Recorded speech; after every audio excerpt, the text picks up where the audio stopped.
Good morning, everyone.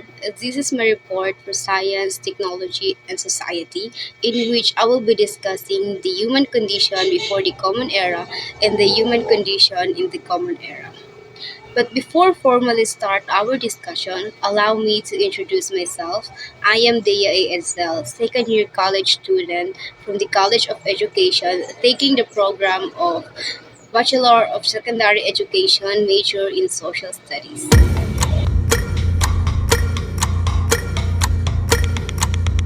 Human condition before the Common Era. Human condition in the Common Era. Comparing the life of the people before and now would make everyone realize that the changes that happen into our society are due to the existence of science and technology. It is true that the original idea of this technology is to help everyone because humans were gifted with brains and are more advanced than any other creatures. That is why people were able to utilize abundant materials for their own ease and comfort. But when does this technology really started? Or when does these technologies have come to its existence? It is difficult to pinpoint a particular period where this technology is said to have started.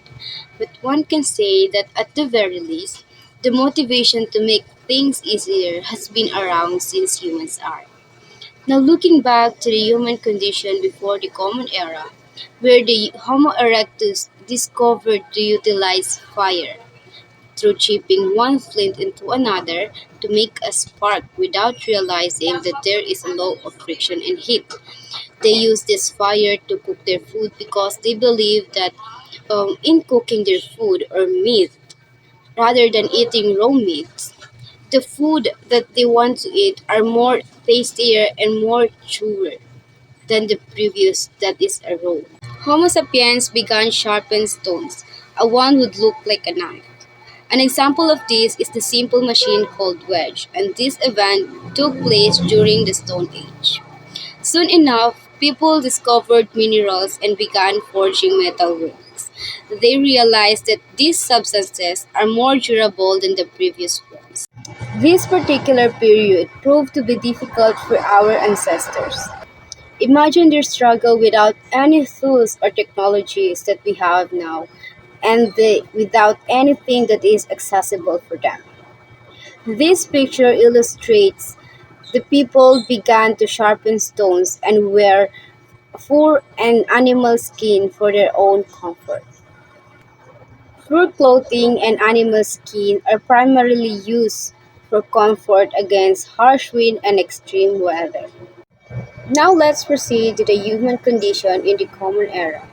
For a long time, humans are contented with their relationship with the nature, and resulted to the various man-made cases of extinction. When we read about this man-made extinction, it automatically pertains to the Holocene extinction, also called Anthropocene extinction, that occurs around 100,000 to 200,000 years ago up to present. This Holocene extinction pertains to the ongoing extinction of species, both flora and fauna. An example of this is the dodo bird that extincted around 1600. They hunt this dodo bird and use it as one of their source of food. Another example is the sea cow that extincted around 1700. They hunt this prey and use its skin for clothing. Soon enough, around 9,000 years ago, the agriculture emerged, and also the formation of the community, healing from the same one ancestors residing in the same large community, paved way for civilization. The people started to settle in the area that is near the river or near of any other water source. And even as a community, the people realized that though they can produce foods through farming and domesticating animals, they were still in constant need of resources because of the unending demand of the people. Eventually, people also realized that they could have something that is not present in their towns by offering something with the same value in theirs. This realization brought the idea for trading. The barter system or the barter trading is the most traditional economic system in which the people exchanges goods and services without money or any commodities that is involved. It can be neither a goods to service, a service to goods, or service to service. This emergence of threads leads to cross-towns or cross-cultural interaction as more products were exchanged and the initial needs extended to wants. People then had a new objective. They gathered as much product as possible and they would have turned it into wealth because they perceived that those who have many live comfortably and generally happier than those who do not have sufficient wealth until people began to hunt, farm, and produce things with prospect profit. Now that the growing population with depleting resources, people used their skills and got compensated for it. The humanity becomes more complex. The primary goal was not merely to survive but to live the good life.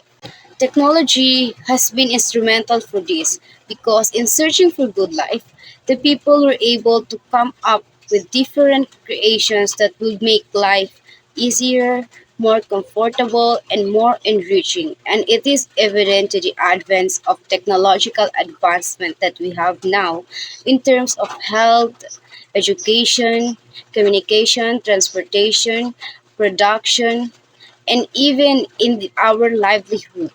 Now let's discuss the general purpose of science and technology that is chunk into parts, which are the mortality rate, average lifespan, literacy rate, and gross domestic product.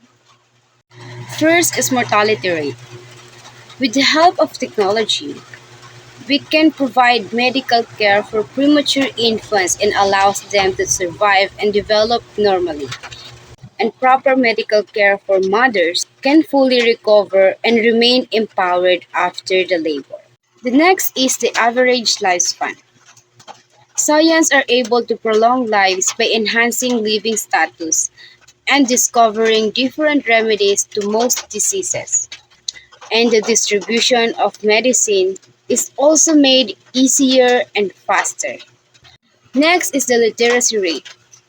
The access to education to more individuals generally creates a more informed public that produce a more productive and more innovative citizen in the country. Now we have the gross domestic product. GDP is often used to determine the country's goods and services for a certain period of time. It is usually conducted yearly to identify the high income or productivity of a country. Higher country income is brought upon by high productivity. And how can a country achieve higher income? It is because of the production. In production, they uses machineries to achieve or to work more efficiently and effectively with less human effort. As you can see in Japan, the only task that is given to the workers is to operate machineries, but then they can produce more product with a good quality. In conclusion, innovation is the source of all developments and improvement of quality of life because it gives people new way of doing things and can make life easier and a better living, increasing efficiently, and productivity opens up new ideas and be pledges their life because one changes leads to another which means to the ongoing innovation.